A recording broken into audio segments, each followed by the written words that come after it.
ating mensahe mga kapatid, sa ating text, sa ating talata sa umaga nito, sa book of Isaiah chapter 54 verse 2. Sabi doon, enlarge the place of your tent and let them stretch out the curtains of your dwellings. Do not spare lengthen your cords and strengthen your stakes. Gali po, sabi, palawakin mo ang lugar ng iyong tolda at ilandad mo ang mga tabing ng iyong mga tahanan. Huwag kang umurong, habaan mo ang iyong mga lubid, patibayin mo ang iyong tulos. Amen. So ito po mga kapatid, ang nais ng Panginoon. So God is a God of enlargement. From the beginning, nais niya mga kapatid na maranasan na kanyang mga nilikha na yung buhay na nais niya para sa kanya. Diba sila po ay maghari sa mundo ito, maranasan yung buhay na nais niya para sa atin. Kaya po ang sabi sa John chapter 10, I have come that you may have life. Diba, the thief does not come except to steal and to kill and to destroy. Sabi ng Panginoon, I have come that they may have life and they might have it more abundantly. Ito po yung nais ng Panginoon para sa atin, na maranasan ang buhay na ito, hindi lang buhay na nakaraos, buhay na may kapayapaan, buhay na may kagalakan, buhay na may kasapatan, at buhay na nais niya para sa atin. Diba, kaya nga sa ating mga kapatid, ito yung bilang isang Kristiyano, bilang isang kanyang likod, ito yung buhay na maranasan natin mga kapatid. Kaya nga sa ating verse, ito yung command mga kapatid sa mga Christian: enlarge the place of your tent, stretch out, do not hold back, strengthen your cord, strengthen your stake. Ito mga kapatid ay i-click na lang natin eh. Di ba, palawakin mo pa ang kung ano yung pinagkaloob sa inyong Panginoon. Diba, stretch out, kung meron pang kumbaga sa tent, bilang sa isang purpose yung mga kapatid na sunod dito,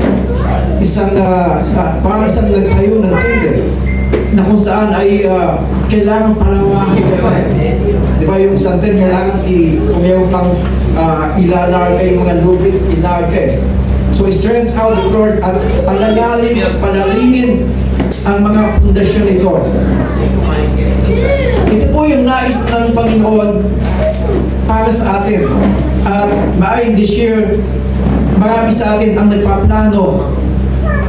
Marami sa atin nagdideklara na this year, Lord, mas lalo mo kami papalain. Di ba, nag-aanasan tayo mga kapatid na yung mas maganda pang plano ng Diyos sa buhay natin. Pero isipin natin mga kapatid, sa verse na ito, enlarge the place of your tent. Maring sa mga oras na ito ay nagkaplano ka na ngayon kailangan doble kahit ako para higit ang prosenso. Kailangan higihan ko pa. Kailangan mas higihan pa ang paglilingkod sa Panginoon. So mayroong parang mayroong isa parang may stress eh. Diba, parang kailangan ganito gawin ko. Kailangan ganyan ang gawin ko. Pero di pala mga kapatid, kung pinag-aralan ko yung verse ito, sa sarili natin, kakayahan, parang mahirap eh. Diba, kailangan, para umasenso, kailangan doble ko pa. Kung kailangan kumain sa umaga hanggang sa gabi, gagawin ko. Pero sa ating sarili mga kapatid ay mahirap kung tayo mga kapatid. And bisan sa mga sitwasyon natin, Lord, na tila mahirap, tila imposible, tila parang wala kang nakikitang pag-asa. So remember ito mga kapatid, sa isang nakikita natin sa illustration nito, Ang nakikita natin mga kapatid, yung maliit na dot, di ba, yung tape, kumbaga sa isang telang puti mga kapatid. Ang nakita natin mga kapatid, yung maliit na dumi. Di ba? At hindi natin napansin yung kabuuan. So, minsan mga kapatid, ganun tayo. Nakapokus tayo doon sa mga maliliit na problema. Sa mga naging isip natin na magiging balakid. Pero sa kabuuan mga kapatid, hindi natin nakita yung malaking Diyos na pinaglilingkuran natin mga kapatid. Amen? Na sa Kanya po ay walang imposible. Di ba? Minsan mga kapatid, isip mo na parang mahirap. Maraming tao na sabi na, ako, mahirap ang buhay ngayon. Parang mahirap ang mga business. Di ba? Pero mga kapatid, bilang anak ng Diyos, inangkin na po natin mga kapatid na tayo mga kapatid ay pinagpadalan ng Panginoon. At ang pabor, biyaya ng Diyos ay nasa ating mga kapatid. Hindi sa iyong galing, hindi sa iyong lakas, kundi nakikita po natin, ito ay dahil sa biyaya ng Panginoon. So bago binigay yung verse na ito sa Isaiah chapter 54 verse 1, binanggit po dito patungkol sa isang barren woman o isang baog na babae ang tinukoy dito. Sabi dito is, sing, barren woman, you are never born a child, burst into song, shout out for joy. You were never in labor, because more the children of this desolate woman than of her who has a husband, says the Lord. Sabi ko sa Tagalog, umawit ka, babaeng baog. Ikaw na hindi makapagluwal ng sanggol, umawit ka at sumigaw sa tuwa. Ikaw na hindi nakaranas ng hirap sa panganak. Sapagkat kahit na iniwan ka ng iyong asawa, mas marami ang iyong magiging anak kaysa sa babaeng kapiling ng asawa. Kapiling ang asawa, sabi ng Panginoon. So, dito pa mga kapatid ay tinutukoy yung barren woman, yung babaeng baog. Alam natin katayuan ng isang babaeng baog eh. Para bang siya po ay natin curse, hindi siya nagkaanak. At kalagayan niya dito ay parang hiniwang pa siya ng kanyang asawa. Pero sabi sa kanya mga kapatid, ikaw ay magalak, sumigaw sa tuwa sapagkat higit ang biyaya na matatanggap ko kesa doon sa babaeng kapiling niya yung kanyang asawa. So bakit po mga kapatid? Kasi mga kapatid, ang bansa Israel ay ang bansang pinili ng Panginoon. Nasa kanila ang biyaya at pabor ng Diyos. So sa sitwasyon na ito mga kapatid, na tila napakahirap, pero dito mga kapatid, pinapakita nila na sa ating Diyos ay walang imposible. Kaya yung gumawa ng mga kapatid na mga mahimalang bagay upang makamtan natin yung mga bagay na nais niya para sa atin. Kaya yung sinabi ng Panginoon sa kanya na enlarge the place of your tent. Wala namang sinabi ang Panginoon na gawin niya eh. So dito pa mga kapatid, nakita natin ang biyaya ng Panginoon. Amen? So ang sabi mga kapatid sa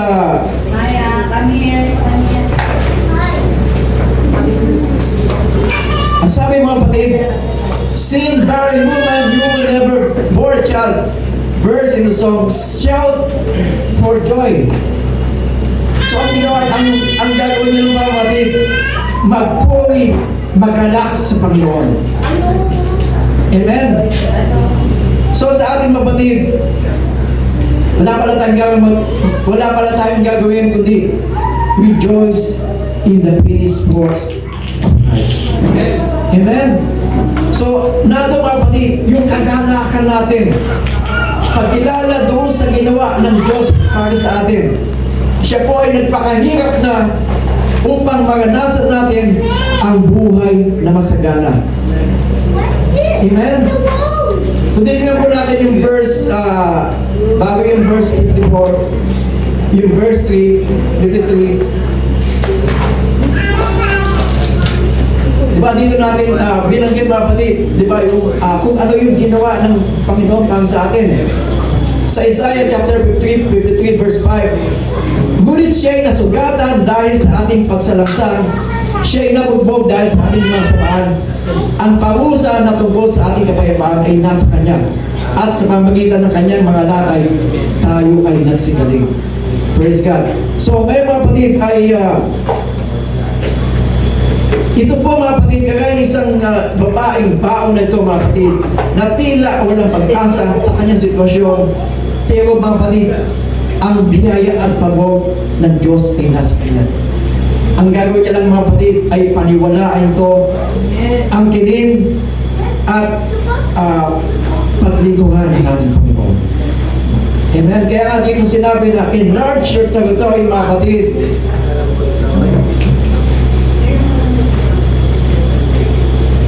Sinabi niya na we shout for joy. So dapat ay magalak siya doon sa ginawa ng Diyos para sa Kanya, para sa atin. Diba doon sa ginawa ng ating Panginoon, makikita natin kung ano ang ating tinanggap. Kaya dito sa sinabi ng verse ito, enlarge the place of your tent, meaning we need to prepare for miracle, prepare for growth, prepare for the best season of your life. Angkinin na po natin mga kapatid ang mga miracle na gagawin ng Diyos sa atin.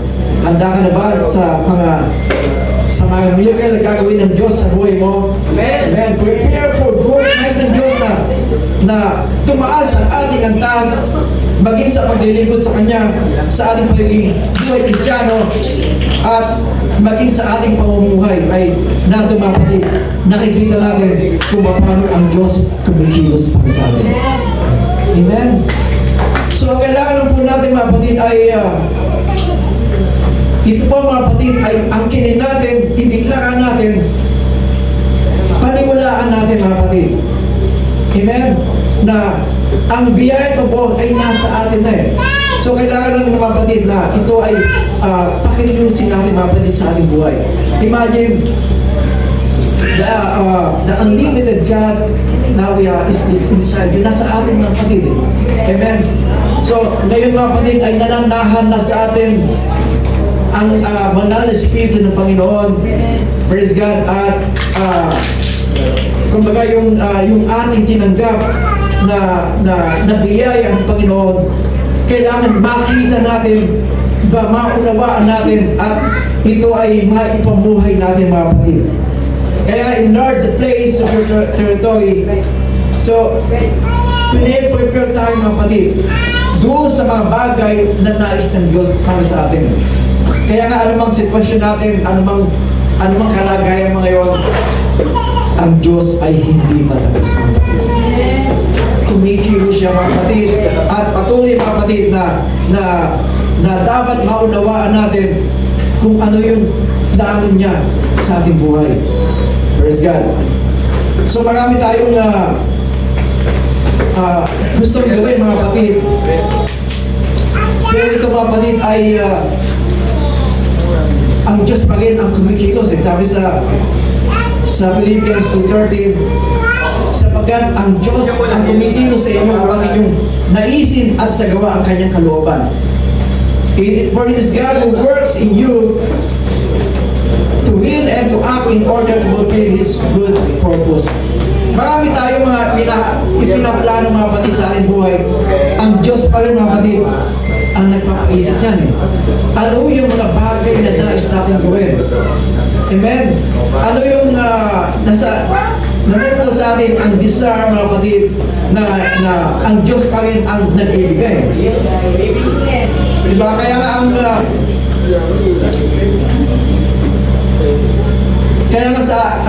to expand the place of your tent, we need to expect great things from God. Amen? So nasa ating puso, nasa natin, di ba yung maging ang mga plano natin sa buhay, ang mga pinapangarap natin mga kapatid, ang Diyos pa rin ang nagbibigay sa atin ito eh. Kaisipan eh. Amen? And attempt great things for God. So nais natin na makita mga kapatid yung mga bagay pa na kamangha-mangha na gagawin ng Diyos sa buhay natin. Kailangan gawin naman natin mga kapatid kung ano ang nais ng Diyos na gawin natin mga kapatid. Amen? Kaya this year, habang tayo ay umaasang doon sa malaking pagpapala ng Diyos na bibigay sa iyo, doon sa mga bagandang bagay na gagawin ng Diyos sa iyo, kailangan naman ibigay mo yung best mo para sa Panginoon. Amen? Attempt great things for God. At ito mga kapatid ay binibigay pa rin ng pinapaisip pa rin ng Diyos sa atin. Yung desire natin eh. Kaya nga yung paglilingkod sa ating Panginoon mga kapatid, ito po mga kapatid ay hindi sa kapilitan eh. Ang tunay na naligtas, ang tunay na tinawag ng Diyos, naglilingkod eh. Yung natin desire natin na ibigay yung best sa ating Panginoon. But Lord, this year, kaya nga sa atin, hindi natin pinag-prayer sa mga tao na magsimpa ka naman. Amen. Ito yung desire nila eh, na mag-serve sa ating Panginoon. Amen. Na ikaw ay nandang mga kapatid na di-desire mo, maibigay yung best mo sa ating Panginoon. Amen. So, kaya nga dito, kasama doon yung kailangan mga kapatid na to go extra mile. Kung ito lang ginagawa mo, bakit hindi ito doble? Amen? Hindi, dati Sunday ka lang eh. Dapat, Lord, ano pa yung magagawa ko? Mayroon pa tayong mga ibang gawain na pwede kang gamitin. Maraming bang bagay mga kapatid na pwede mong gawin para sa Panginoon. Amen? Ito yung dinadesire mo eh. Amen? At hindi na kailangan utusan, kundi ito na mismo mga kapatid ang nakagawa mo eh. Amen? So ngayon mga kapatid ay Lord, this year magsisipag na ako ng todo. Hindi na ako malilate. So ako na naman yata ang pinapating. Actually, hindi ikaw. Yung katabi mo. So, it is God who works in you to reveal. Di ba hindi? Kaya nga dito mga kapatid, we are saved by grace. At ang paglilipod natin, kusa eh. Maging sa pagbibigay mga kapatid. Di ba? Ito yung nagamdaman mo eh. Na gusto mo ibigay yung best para sa Panginoon eh. Amen? Kaya makita po natin, extend the place of your territory, that the place of your tent. Gusto mo na lumawak pa, lumago pa mga kapatid. Praise God. So kailangan lang mga kapatid, angkinin natin mga kapatid, na mayroon ng magandang plano ang Diyos.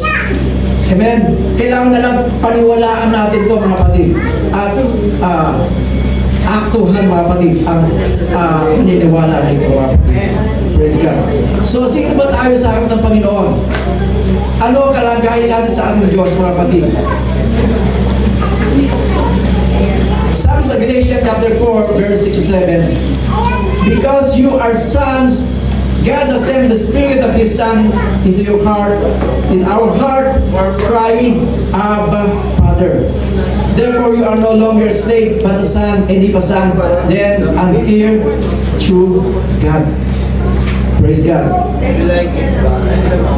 So nakita po natin mga kapatid, na tayo ngayon ay hindi na alipin, kundi anak ng Diyos. Sa Tagalog, para masigit natin maunawaan. At sapagkat kayo mga anak ay sinugo ng Diyos ang spirito ng kanyang anak sa ating mga puso na sumisigaw, Aba, Ama. Aba, Father. Ano ba't hindi ka naalipin kundi anak? At kung anak ay tagapagbana sa pamamagitan ng Diyos. Praise God. Ikaw ay tagapagmana. Sabi then, therefore you are no longer a slave but a son, and if son then and heir through God.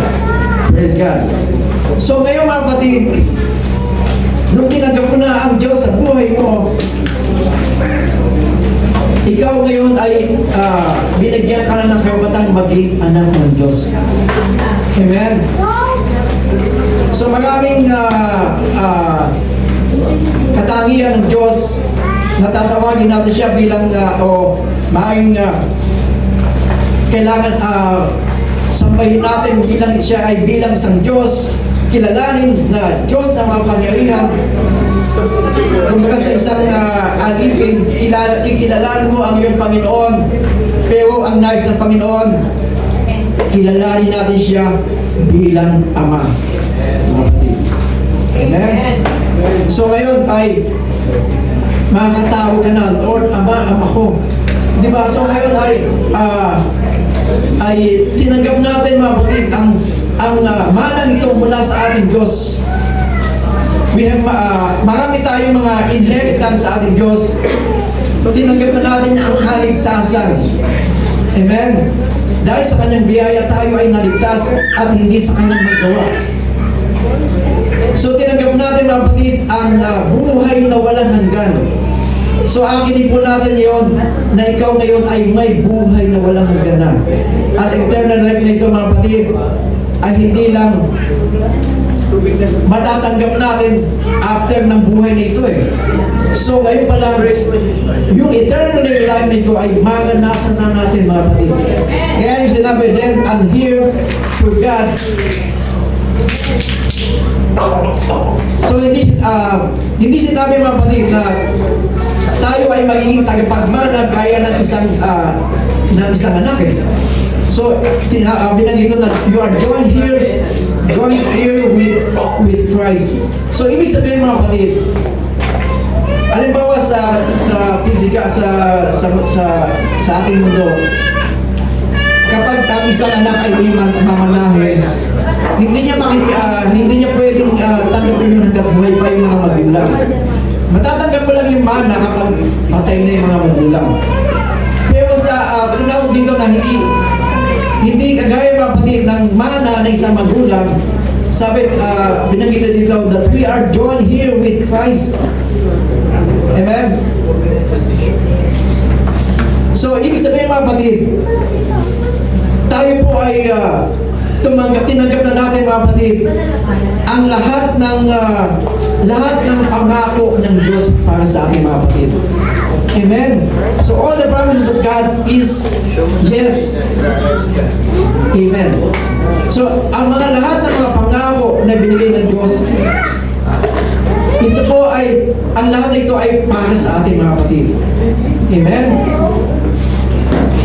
Sabi mga kapatid sa 2 Corinthians chapter 1 verse 20, For no matter how many promises God has made, they are yes in Christ.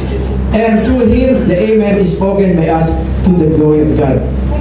Amen. Kaya nga sa ating mga kapatid, lahat ng pinangako ng Diyos ay pwede natin angkinin. Amen. They are yes in Christ. Praise God. So tayo po ay tagapagmana ng kaharian ng Panginoon. Praise God. Kaya lagi natin sinasabi mga kapatid, with your ticket, meals are included. Diba parang si Janice sumakay na aeroplano. So may hindi mo yung pagkain eh. Every meal, binibigyan sila.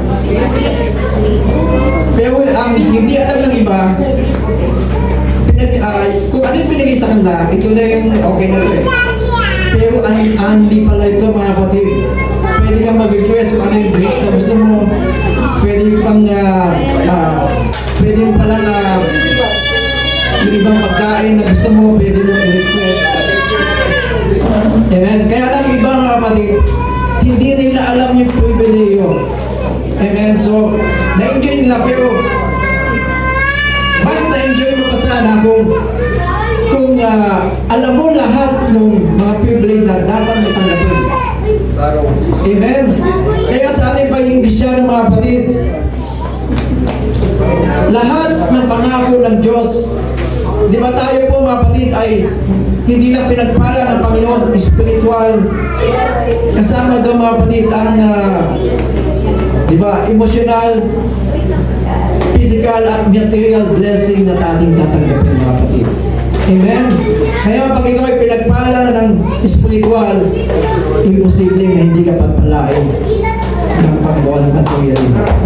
Amen? So makikita sa buhay natin, ang buhay kay Kristo ay paangat ng paangat, paganda ng paganda, pasaya ng pasaya, payaman ng payaman. Di ba, so makikita natin, mga kapatid, kung paano ang Diyos kumikilos sa buhay natin. Praise God. So alam niyo ba ang sekreto, mga kapatid? Amen. Binigay na sa banal na kasulatan para maganasan natin yung masaganang buhay nito, mga kapatid. Praise God. Alam niyo ba, mga kapatid? Alam niyo ba yung sekreto? Amen. Kung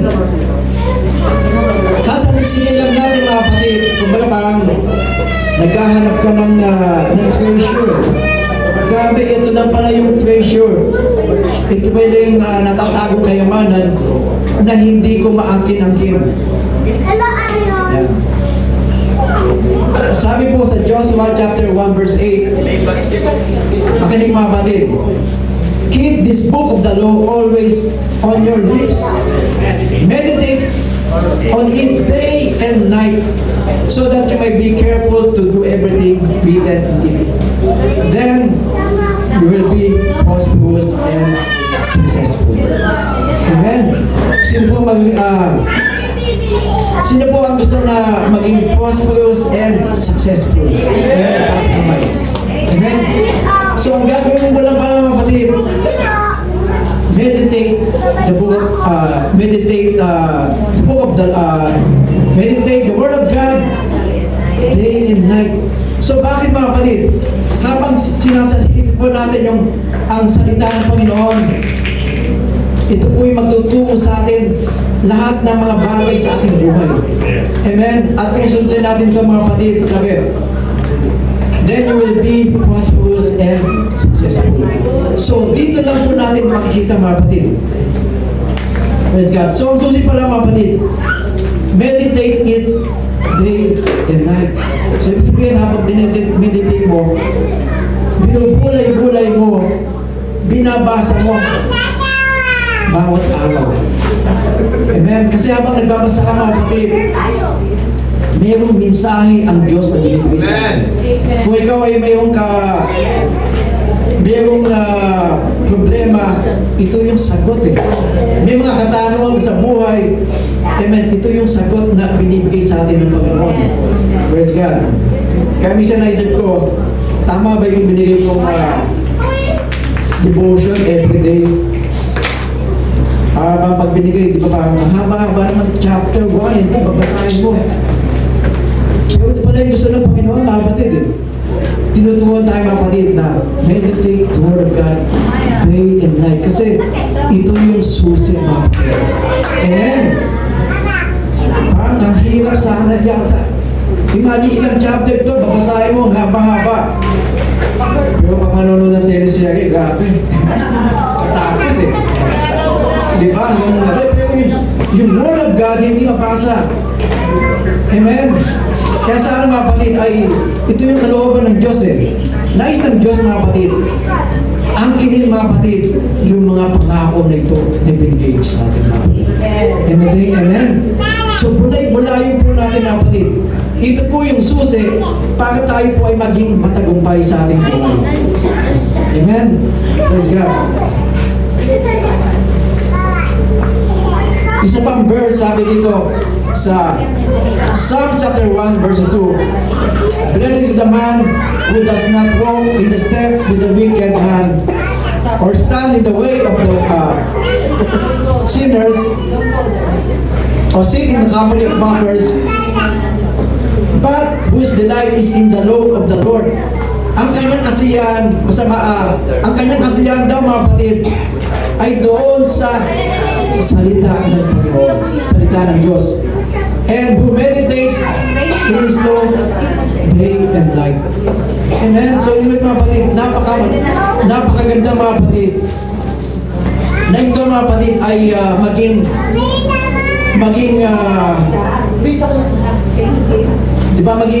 part ng buhay natin mga kapatid. Meditate ang Word of God, hindi lang tayo nagbasa, bulay-bulayin ang salita ng Panginoon mga kapatid. Amen. Praise God. So ano bang Word of God ang minimeditate mo palagi? Diba?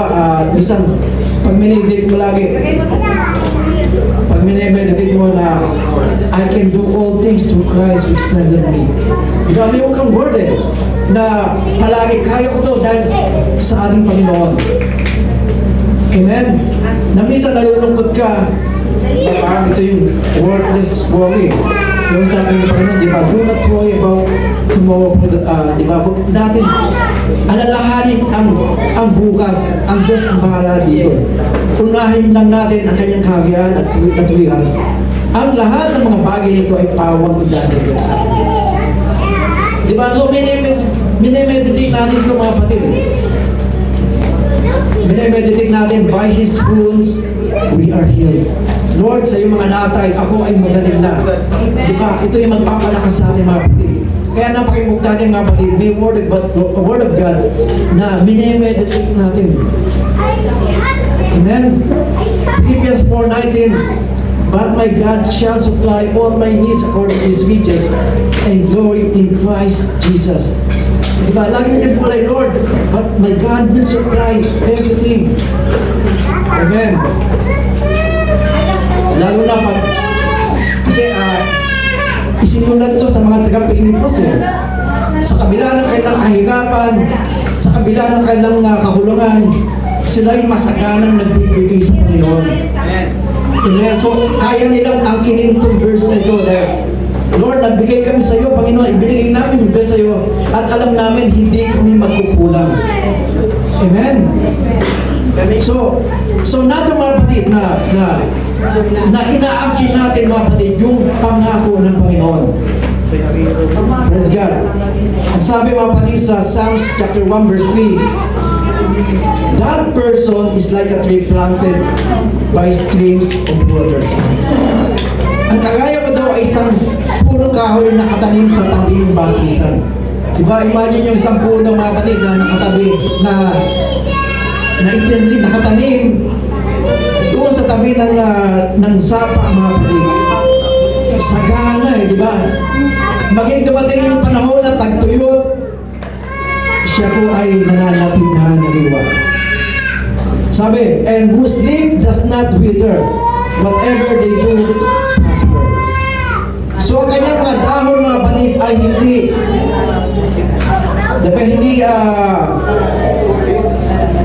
ang sabi doon ay nanatiling sariwa. Amen. So laging mga kapatid na hindi natutuyo. Praise God. So ganun mga kapatid ang tao na nagpupulay-pulay ng Word of God. Maranasan niya sa kanyang buhay. Di ba bang siya ay hindi tumatanda? Di ba? Nananagiwa palagi mga kapatid.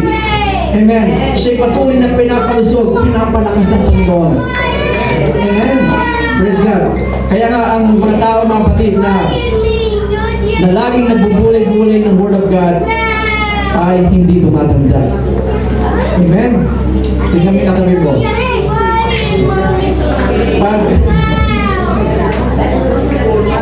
Pag mukhang matanda yan, ibig sabihin hindi nagbubulay-bulay ang Word of God. Yung nananagiwa yan, grabe, di ba? Grabe yung Word of God ang nagbubulay-bulay sa kanya. At ito mga kapatid, whatever they do, prosper. Amen. So lahat ng hawakan ng iyong kamay ay pagpapalain ng Panginoon. Praise God. Hallelujah. Parang nag-isip, Para kumita ng, para yumaman, kailangan mag-abroad. Hindi po. Kahit masaan ka. Naalala ko yung sinabi dati Pastor Pepe. Kahit nasa sino ka ng bahay mo, pagpapalain ng Diyos kung ano yung ginagawa mo.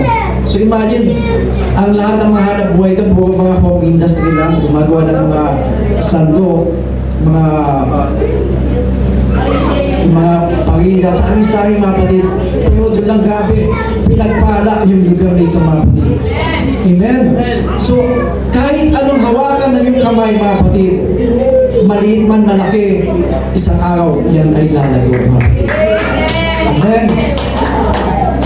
Praise God. Sino magsabi, isang araw, grabe, Sister Mary, ay meron ng isang maligang. Grabe, meron na siyang malaking farm. Amen, grabe, di ba? So, kayang gawin ng Diyos eh. Lahat ng bagay na gawin mo ay papalain ng Panginoon. Praise God. Always, kailangan mga kapatid, dito lang mga kapatid ang gawin natin. Hallelujah. Kaya ngayon mga kapatid, tayo po ay kinakailangan lang lumalim, lumago pa sa Word of God. Angkinin yung mga pangako ng Diyos para sa atin mga kapatid. Amen? At sinabi ng Panginoon, ang sinabi dito mga kapatid, enlarge the place of your tent. So, bakit po tent ang ginamit dito mga kapatid? Praise God. So, tingnan mo na, di ba, enlarge the place of your tent. Kung baga, alam natin mga kapatid, ang isang tent ay temporary shelter lang. Kapag ikaw ay nasa bundok, ang itatayo mo, ano lang, tent, di ba, parang, kasi madaling, pag uwi mo, madaling iligpit eh. Amen. At pwede mo kahit saan ilagay. So, ibig sabihin mga kapatid, ang lahat ng mga bagay na yan mga kapatid, temporary lang mga kapatid. Yes. Amen. Kung ano yung kinatadayuan mo ngayon, temporary ka lang dyan mga kapatid. Mayroon pang mas best na ibibigay sa iyo ang Diyos. Amen. Praise God. So, maging ang sa mundong ito mga kapatid, tayo po ay strangers lang eh. Tayo po ay dayuhan lang sa mundong ito. Yan. Diba kaya ng isang tent mga kapatid na diba temporary lang yung tent na ito eh. Pag nasa bundok ka, hindi ka magtatayo ng buong gano eh. Paano pag alis mo, gigibain mo yung tinayo mo. Praise God. So, it's really tent mga kapatid. Temporary shelter lang. Ibig sabihin, maging sa ating buhay sa mundong ito, tayo po ay temporary lang. Amen? Sabi doon sa Philippians 3:20, but our citizenship is in heaven, and we eagerly await a Savior from there, the Lord Jesus Christ. So, hindi pa ito mga kapatid ang hinanda ng Diyos para sa atin. Kaya minsan mga kapatid, minsan hindi tayo ginagawang more komportable ka sa mundong ito eh. Kasi hindi talaga ito mga kapatid ang hinanda ng Diyos para sa atin. Amen? So mayroon pang hinanda ang Diyos na higit na maganda para sa atin mga kapatid. Amen? At ito mga kapatid, isang bahay na hindi na nasisira. Amen? So mga kung kaya nga isang araw mga kapatid, ito yung hinihintay natin eh. Praise God. Ito yung blessed hope of every Christian. Isang araw maranasan natin yung hinanda sa atin ng ating Panginoon. Praise God. Palapakan po natin. Sabi ng Panginoon sa John chapter 14 verse 1 and 2, do not let your heart be troubled. Believe in God, believe also in me. My father's house has many rooms. If that were not so, would I have told you that I am going there to prepare a place for you? Praise God. So mayroong hinanda ang Diyos para sa ating mga kapatid. Amen. Isang araw mga kapatid ito ay makikita natin. Hallelujah. Kaya nga kaya nga sa mundong ito mga kapatid, laging tinuturo sa atin ng Diyos. So fix our eyes not on what is seen, but on what is unseen. Since what is seen is temporary, but what is unseen is eternal. Hindi tayo makapokus ng mga kapatid dito sa mga bagay sa mundo kasi lahat yan temporary lang. May mga bagay na hindi mo makamit. Amen. May mga bagay na ninanais mo. Amen. Pero hindi lang yan dapat tingnan natin mga kapatid. Amen. So ang tingnan natin mga kapatid, yung mga bagay na hinanda sa atin ng ating Panginoon. Isang araw tayo po ay haharap sa Kanya. Di ba kaya ang focus natin? Di ba may mga tao mga kapatid, ang focus ay puro lang dito, maghanap buhay ng trabaho. Amen. Nakalimutan nila ang isang bagay. Ang sabi ng banal na kasulatan, what profit a man if he gains the whole world and suffer the loss of his soul? Ano ang kapanimbangan ng isang tao na makamtan naman ang lahat ng mga bagay kung mapapahamak ang kanyang kaisa-isang kaluluwa?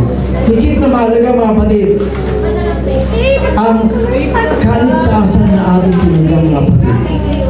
Amen? Kaya dito makita natin, ang isang term na ito ay di ba, pansamantala lamang at ito ay flexible. Amen. So tayo po mga kapatid ay dinadala ng Panginoon sa iba-ibang sitwasyon sa ating buhay. Praise God. Pero dapat mga kapatid tayo po ay dapat na ma-adapt natin kung anong sitwasyon na nalagay sa iyo ng Panginoon. Amen. At alam natin na lagi natin siyang kasama mga kapatid. Amen. Maging ang ating church ay sinisipag mga kapatid na yung ating journey, di ba, meron tayong pangitain mga kapatid. Tayo po ay hindi mananatili sa lugar na ito. Mayroong magandang plano ang Diyos para sa atin. Amen. Isang malaking church na hinanda sa atin ng Panginoon. Kaya desire natin palagi higit na mapaglingkuran pa ang Panginoon. Amen. Makapagdala pa ng maraming kaluluwa sa kanyang kapanan, mga kapatid. Praise God. At maging sa ating buhay, habang ninanais natin na ibigay yung best sa ating Panginoon, grabe, kasunod na lang yung mga bagay na yan na inaasahan natin, mga kapatid. Amen. Lalo kung nasa Taiwan kami, ang laki ng yung bishop doon mga kapatid, sabi niya mga kapatid, halos kung titignan mo, napakaganda ng bahay niya. Meron siyang malaking ari-arian at meron siyang malaking church. Marami siyang sasakyan. Sabi niya mga kapatid, wala naman akong ginawa kundi wala akong ginawa kundi paglingkuran ng lahat. Lahat yan ay ibinigay na lang para sa akin. Amen? Kaya ito lang mga kapatid, ang gagawin natin, ito din natin ang paglilingkod sa atin. Amen? Kaya nga habang tayo po ay nagkukumahog, halos mawalan tayo ng panahon para sa ating Panginoon, mahihirapan ka eh. Amen?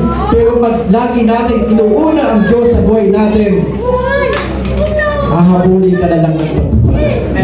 Praise God. Palakpakan po natin ang ating Panginoon.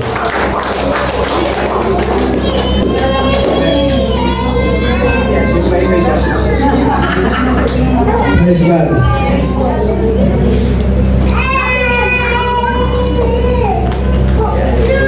Kaya sa ating goal, mga kapatid, sa ating mensahe na binigay sa atin ng Panginoon, enlarge the place of your tent. Amen. Strength out. Kung may magagawa ka pa, ibigay mo ng todo-todo. Amen. Do not hold back. Ibig na iulong mo, mas lalong ibigay mo mga kapatid ang todo-todo para sa Panginoon. Lengthen your cords. Amen. Yung dati ginagawa mo, ay yung mga dati ginagawa mo, bakit hindi mo gawin pa na higit pa? Amen. Go extra mile for God. Amen. And strengthen your stakes. Tayo po ay mas lumalim pa sa ating pananampalataya. Lumalim pa sa salita ng Panginoon at sa paglilingkod sa Kanya. Praise God. Kaya sa mensahe nito mga batid, enlarge the place of your tent. Guys ng Diyos na tayo po ay maganda doon sa mga miracle na gagawin niya sa ating buhay. Prepare for miracles. Prepare for growth. Tayo po maganda ihanda ating sarili sa paglago pa mga kapatid, sa pag-unlad pa, and for the best season of your life. Praise God. Ang kinig po natin mga kapatid, gagawin lang natin ay paniwalaan ito mga kapatid. Amen. Hindi lang ito mga kapatid. Praise God. Hallelujah. At sundin ang nais ng Diyos na nais natin gawin mga kapatid. Hallelujah. Praise God. So tayo po lahat ay tumayo mga kapatid. Hallelujah. Praise God. Hallelujah.